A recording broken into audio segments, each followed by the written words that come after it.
In Chapter 11, we're going to discuss the idea and calculation of cost of capital. Back in Chapter 7 and 8, we talk about investors' required rate of return, including required rate of return by bondholders or say debt holders, and required rate of return for shareholders.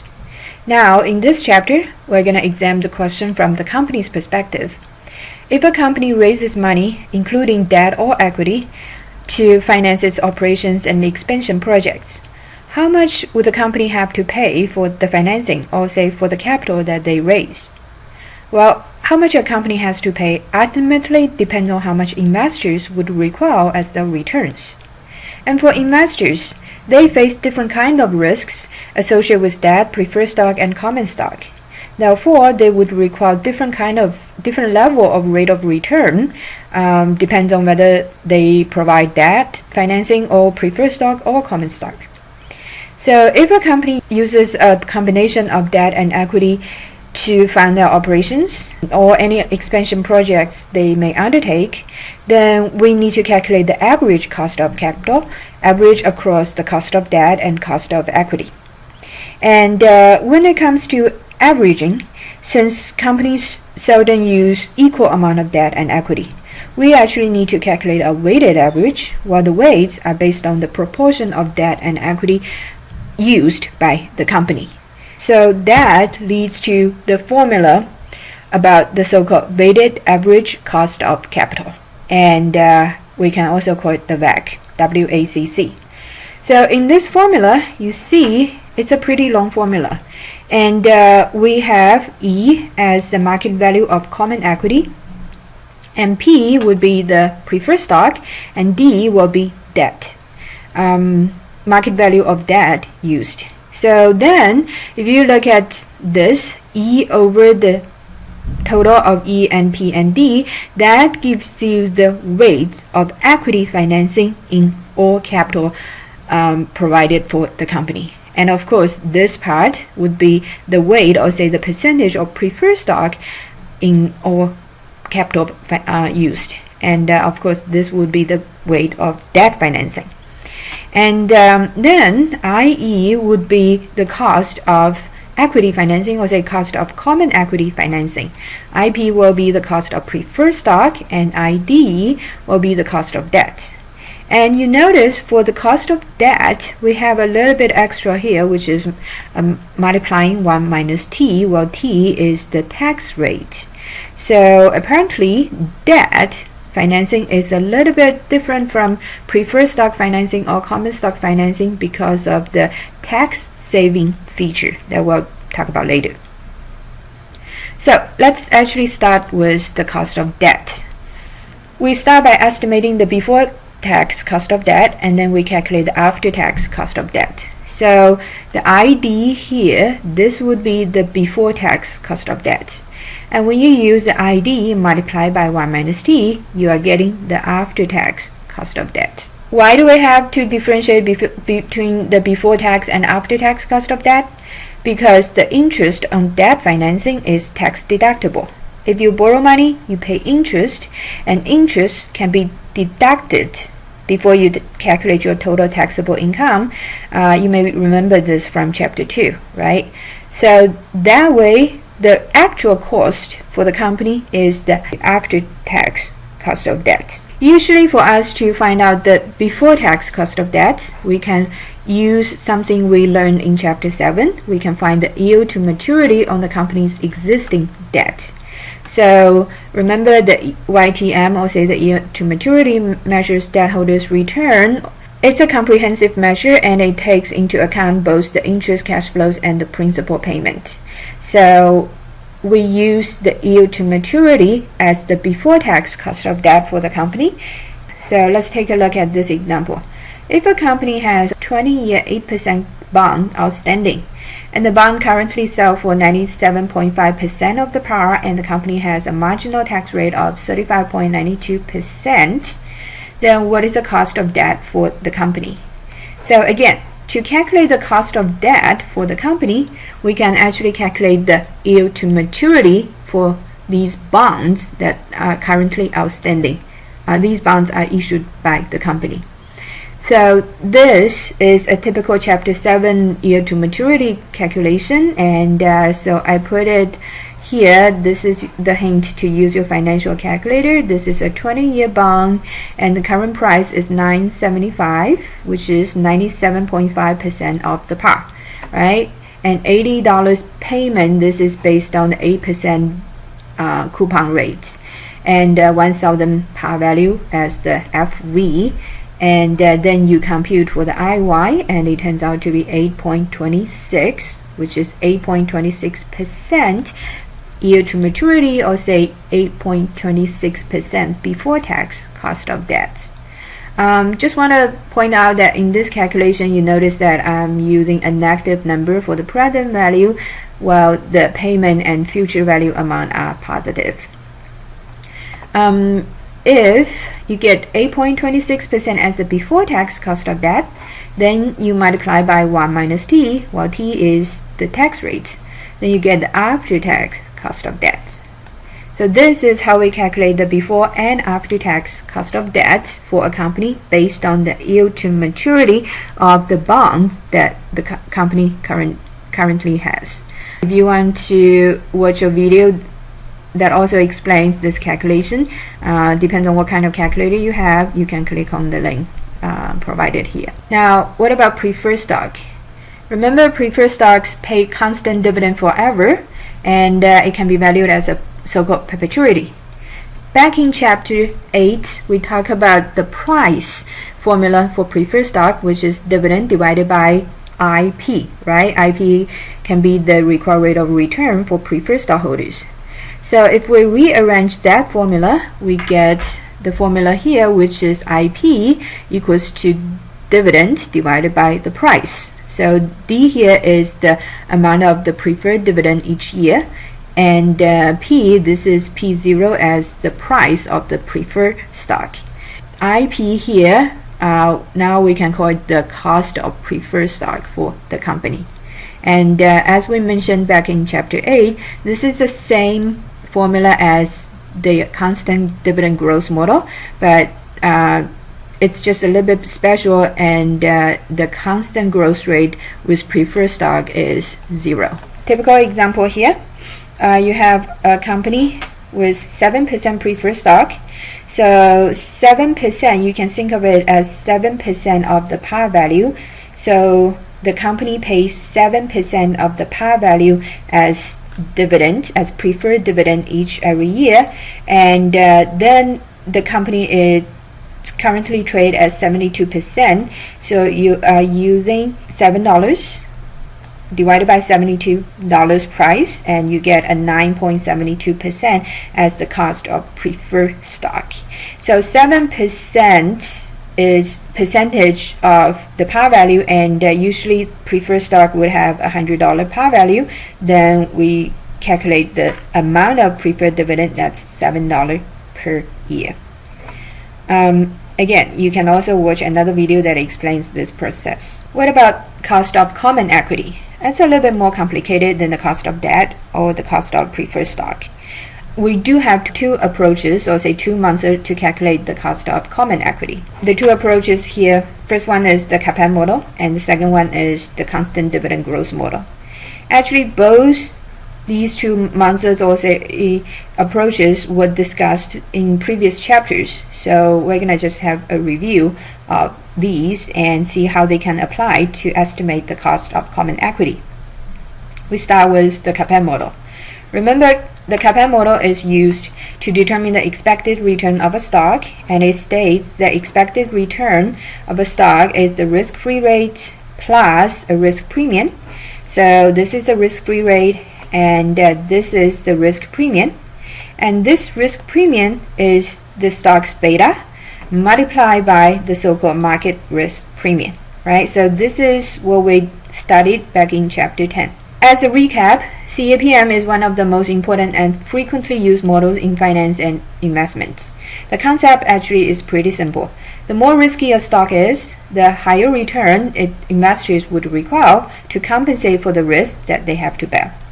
And beta captures the risk of the stock. High beta shows higher risk, low beta, low risk. The difference between the return on the market and the risk-free rate is also called the market risk premium.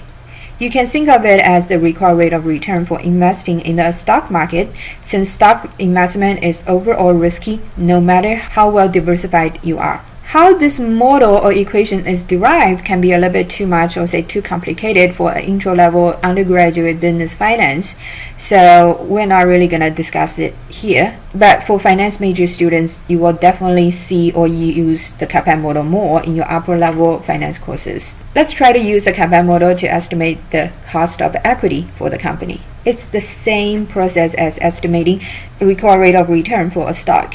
So using the CAPM model, risk-free rate plus beta multiplied by the market risk premium. So if the company has a beta of 1.3 and the risk-free rate is 3% and market rate is 9%, so then the market risk premium is the difference between the market rate and risk-free rate, which turns out to be 6%. 6% multiplied by the beta, that is the risk premium for this stock, and you add this risk premium to the risk-free rate, it turns out the cost of equity is 10.8% for this company's stocks. Or say if the company tries to issue common stock to raise capital, then the company has to pay a 10.8% cost every year out of the equity that they raised. This is a constant dividend growth model we saw in chapter 8, and if we rearrange this formula, we see that cost of equity, this I here, can be written as D1 divided by P0 plus G. D1 is the next dividend, P0 is the current price for the stock, and G is the constant growth rate. This model assumes that there is a constant perpetual growth in dividend, or say dividends are expected to grow at a constant rate year after year till forever.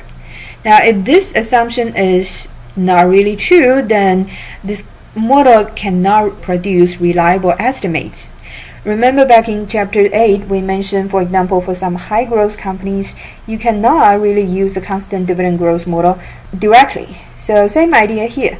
When you have some high-tech companies, high-growth companies, that they are experiencing super high growth rate and do not pay much dividend currently, this model would not work very well. So this model works reasonably well for stable, mature companies that pay somehow dividends that are growing at a pretty stable, constant growth rate. Let's look at an example that uses the constant dividend growth model. So if you have a company that has a current stock price of $32.75, next dividend is going to be $1.54, and the growth rate of the dividend is 6%. We can plug in these numbers into the formula directly, and by this formula we get the cost of equity as 10.7%. This is according to the constant dividend growth model. If you want to watch a video about solving the cost of equity using both models, you can check out the link here, and it takes you to the publisher's website that provides those videos. Overall, we should expect that CAPM method for estimating cost of equity can give you somehow more accurate result in most cases, and the constant dividend growth model, somehow you need to be careful with the assumptions. But if the constant growth model applies, or say if you do have a company that does have constant dividend growth, then it's a pretty good idea to use both CAPM and the constant dividend growth model. Then you can try to maybe just calculate the average of the two results, the results from the CAPM model and the results from the constant dividend growth model, to get a more appropriate estimate of the cost of equity for the company equity financing. Now, let's think about the concept of flotation cost. If a company uses internally generated source of capital, such as retained earnings, to fund its project, then there's no flotation cost. However, if the company funds project using externally generated capital, then they will have to pay the cost of underwriting the new issues. That, for example, include the fees paid to the investment bankers.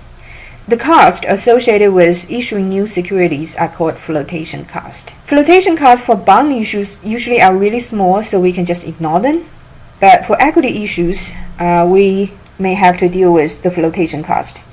What we can do is we can subtract the flotation cost from the issue price of the new issues to reflect the net price, and then we use this net price to calculate the cost of capital. For example, if you have the constant dividend growth model, remember, if we do not consider the flotation cost, we just have D1 divided by P0 plus G, right? But if we do have flotation cost to consider, then we subtract this flotation cost from the price of the stock to reflect a net issue price. And think about this as what the company can receive from the issue after paying flotation cost to, say, underwriters or, say, those investment banks. So this is how much the company can really get into their own pockets after paying the flotation cost. And then you use how much they do have to pay as dividend divided by how much they are actually getting per share plus the growth rate, and that would be our cost of common equity considering the flotation cost. So this formula versus here, the difference is based on whether you consider the flotation cost or, say, whether you subtract the flotation cost from P0, the price of the stock. If we consider the flotation cost, let's take a look at this example. The company stock sells for $32.75, dividend 1.54, and growth rate 6%. So this is pretty much the same kind of information we've seen before. And now, if we see there is a flotation cost of 20% on the new equity issues, so that's a pretty hefty charge. 20%, that means for each stock, 20% of the proceeds will be paid as fees. Then the company keeps the rest, 80%.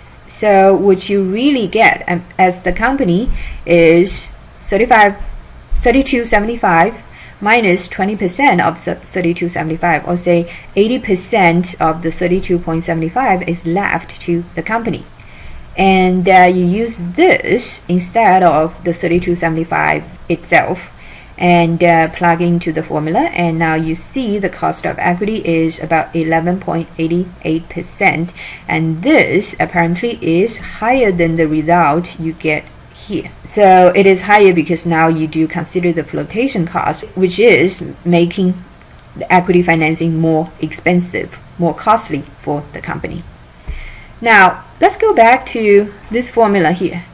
So far we talked about how to estimate the before and after tax cost of debts.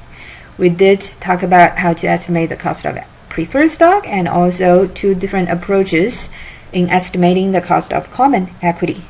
Now, to complete this formula, we just need to estimate, or say calculate, the weights of each kind of capital.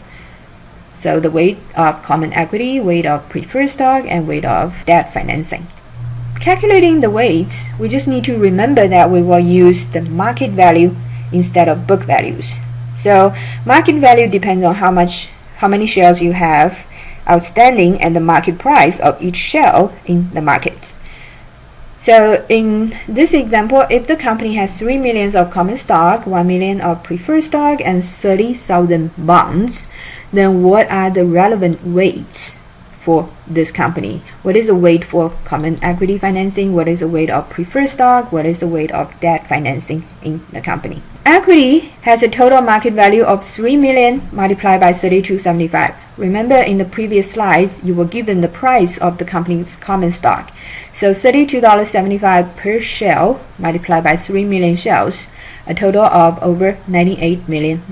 Back when we discussed the cost of preferred stock, we kind of mentioned that the preferred stock price is 72. So 72 per share multiplied by 1 million shares, that's a $72 million in preferred stock. We also mentioned that bonds are traded as 97.5% of the par, so that's $975 per bond, and there are 30,000 units of the bond, so a total of over $29 million. We can sum up these three and we will get $199.5 million. and then we use the market value of each one and divide it by the total, and we get the percentage, or say the weight of every one. So these are the weights of different financing, or say different kind of capital in the company. Now the final step is to calculate the weighted average of cost of capital according to the formula. This is E over E plus P plus D, and this is the cost of common equity. This is P over E plus P plus D, and this is the cost of preferred stock, and this is the D over E plus P plus D, and this is the before tax cost of debt. And when you multiply by 1 minus T, this is after tax cost of debt. So notice that you do have to multiply by 1 minus T to get the after tax cost of debt for debt financing, and of course you don't do this for equity financing, including common stock financing or preferred stock financing. You don't do that for those, because common dividends, preferred dividends, they are not tax deductible for you. So once you do the calculation, get the weighted average is about 9.58%. So this whole example include multiple steps, and you have to calculate the cost of debt, cost of preferred stock, cost of common equity. You have to calculate the weight, and eventually you plug in everything into that formula to calculate the weighted average of cost of capital. The videos actually provide the explanations about every step along this way, and so you may want to check out all those videos and see step by step how you finally get the WACC of the company. What kind of factors would influence the WACC of the company? We say there are uncontrollable factors, which are factors that really cannot be controlled by the company itself. And those usually include market conditions, for example, interest rates. A company itself, they cannot really control or say change the market interest rate, right? Market risk premium also, that's a little bit too big for the company to control. Tax rate, that's totally beyond the control of one single company. So those factors will definitely affect the cost of financing for a company, and they cannot be controlled or changed by the company itself. And there are also controllable factors. Those factors are what the company can change or adjust. So those controllable factors include company's capital structure policy. If the company decides to borrow more money, the weights of debt will be higher. Or if the company decides to sell more common stocks, then the weights of common equity will be higher. So then different weights would affect the final WACC result of the company.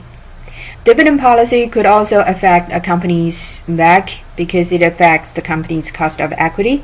And investment policy matters too, because if company invest in riskier projects, then investors concerning about those high risk of the project, they would generally require a higher return than for the company. That usually means a higher cost of equity. When a company has many divisions or projects differ, and then the WACC for each of the division or project may not be the same as the company's overall WACC. So we say the firm WACC reflects the risk of the average project undertaken by the company.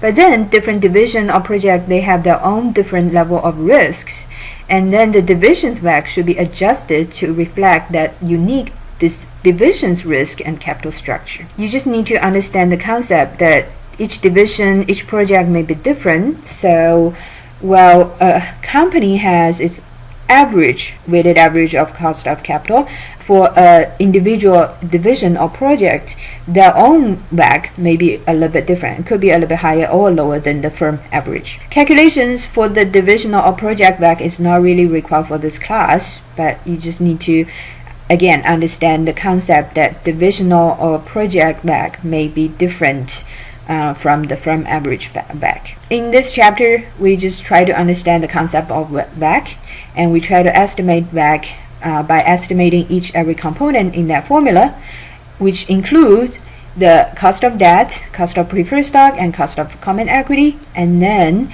the weights of the debt, weight of preferred stock financing, and weight of common equity financing. We also need to understand that several factors affect the value of the company, and some of the factors are beyond a company's control, while other factors can be controlled or changed by the company.